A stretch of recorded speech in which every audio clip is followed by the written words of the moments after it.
வணக்கம் வணக்கம் வணக்கம் நண்பர்களே. அதாவது செந்தில் பாலாஜி வாய் திறந்தால்தான் ஆட்சியே பார்த்திங்கன்னா கவிழ்ந்துவிடும்.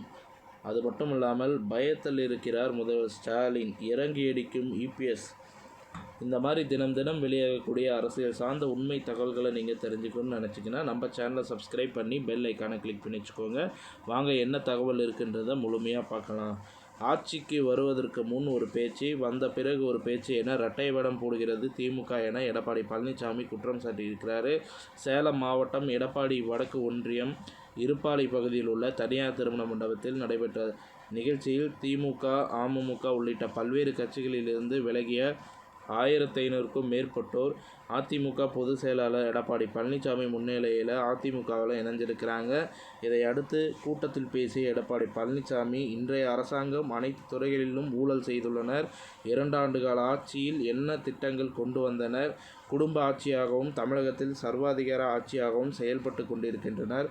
ஆட்சிக்கு வருவதற்கு முன் ஒரு பேச்சு, வந்த பின்பு ஒரு பேச்சு என இரட்டை வேடம் போடுகிறது திமுக என இபிஎஸ் குற்றம் சாட்டியிருக்கிறார். திராவிட மாடல் ஆட்சியில் விடியல் பிறக்கும் என அழகாக பேசி தற்பொழுது விடியாமல் செய்துவிட்டனர். தமிழ்நாடு மக்களுக்கு கிடைக்க வேண்டிய திட்டங்கள் எதுவும் கிடைக்கவில்லை.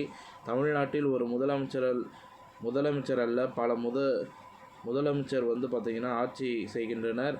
விலையில்லா மடிக்கணினி, அம்மா மினி கிளினிக், அதாவது அம்மா மினி கிளினிக்குகள் உள்ளிட்ட திட்டங்கள் பார்த்திங்கன்னா அரசு முடக்கிவிட்டது.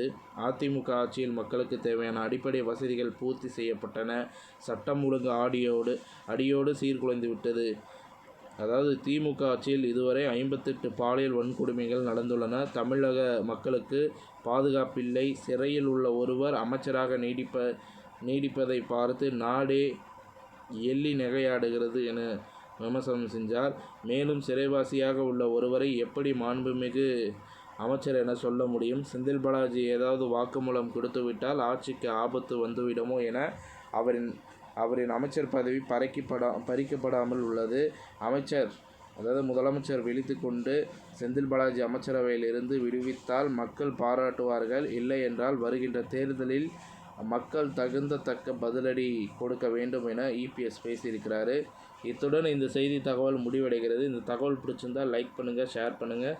மறக்காமல் நம்ம சேனலை சப்ஸ்கிரைப் பண்ணி பெல் ஐக்கானை கிளிக் பண்ணி வச்சுக்கோங்க. நன்றி, வணக்கம்.